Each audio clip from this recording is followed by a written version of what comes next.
Hi guys, and welcome to another Watch Geek video. Today we're unboxing a new model from Astronic watches. Now Astronic watches is going to be launching two models in October, and one of them is going to be called the Nighthawk Tourbillon, and they're going to have this one, which is the Apache Skeleton. Both share the same case size of 44mm and case shape. The difference is the movement used and naturally the complications. While this is just an automatic skeletonized watch, that other one is a manual wind tourbillon with a power reserve indicator. That one is gonna cost about $1,200, while this one is gonna be $475 on the bracelet and $409 on the leather strap.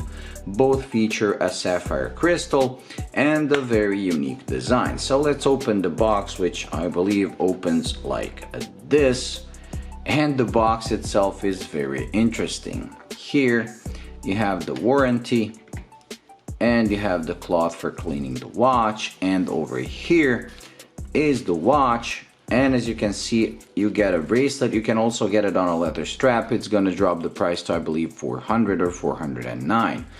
The strap apparently features a quick release system. As you can see, here's the spring bars, and the watch is detached and wrapped here. So now just let me get a second to unwrap all of this, and then we'll get back to the video.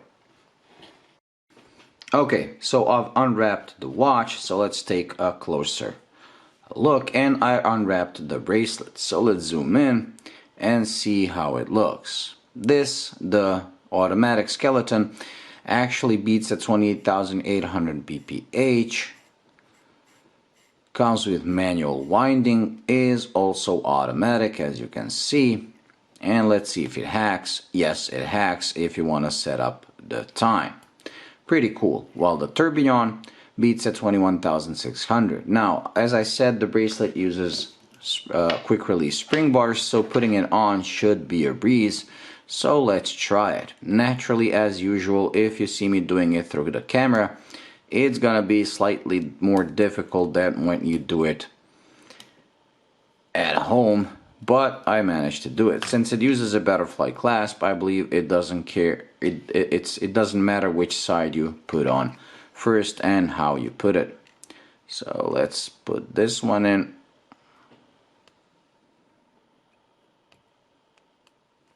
This one is causing me trouble through the camera.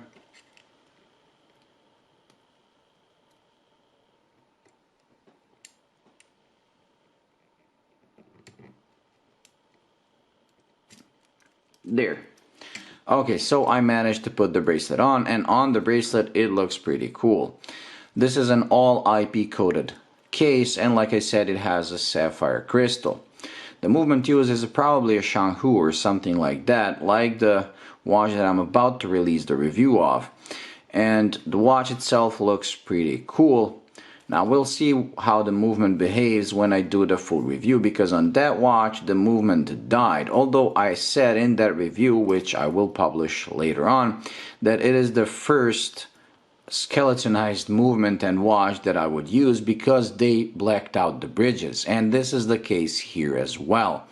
I don't particularly like skeletonized watches. Sometimes I like them as a way of describing people how everything works, because you can see all the gears, you can even see this the keyless mechanism, so it's pretty cool to explain to people how everything works. But usually skeletonized watches have silver, and then they have perlage and gold and everything, and then they're pretty flashy. What I like about this one and that Buttery one that I reviewed, and it was actually the first skeletonized watch that I actually considered wearing, is the blacked out bridges and all these parts, so it doesn't like scream at you, but when you want to see the details you can. This looks pretty cool, but at 44 and this integrated bracelet, it's probably gonna be too big for my 6.7-inch wrist, but let's put it on and see how it is. Now I'll close the bracelet, but since it's not sized, as you can see, it's pretty big. But let's see how it looks in proportion with my wrist. And as you can see, it's on the border of being too big. It does curve downwards, so it's okay, but the bracelet kind of goes straight down. I wish it was a smaller watch so that the bracelet had a nice curvature to it. But on my 6.7 inch wrist, as you can see, the watch is a bit too big for my taste. If you have a 7 or 7.5, it should be okay. I believe this is like 13 millimeters thick, which is not too thick. I mean, it is thick, but because of the design, it actually looks okay. Now, this is just the unboxing and first impressions, and I will be doing a full review with macro shots to see how well this is made. But just like on that Buttery watch, the price is decent for what you get, although that one is a bit cheaper. And the only problem that I have with these brands is the movement used, because like I said, on that one, the movement died like 2 days after I started wearing the watch. We'll see how this one behaves. Maybe that was just a fluke. And like I said, they also offer a tourbillon for $1,200, which is a pretty good price.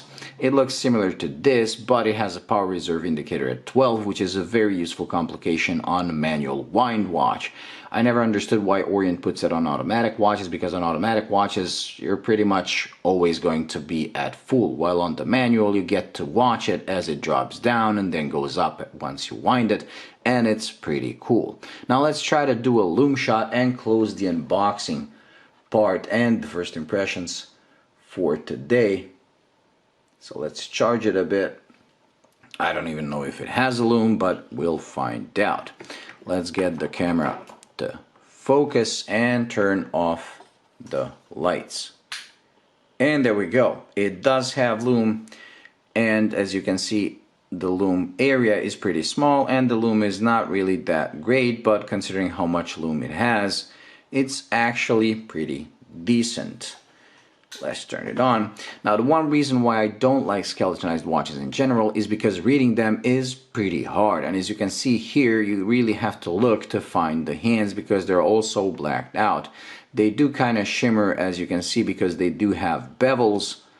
Look, but once you look at it straight down, it's very hard to see them. You can see the seconds hand easier than those. But if you like skeletonized watches, if you like watches where you can explain to people how everything works while you wind it, while you set it, this is a pretty cool piece. Anyways, that's it when it comes to this unboxing and first impressions. I hope you enjoyed and found it useful. I'll leave the link to their campaign in the description. And thank you for watching. See you in the next one.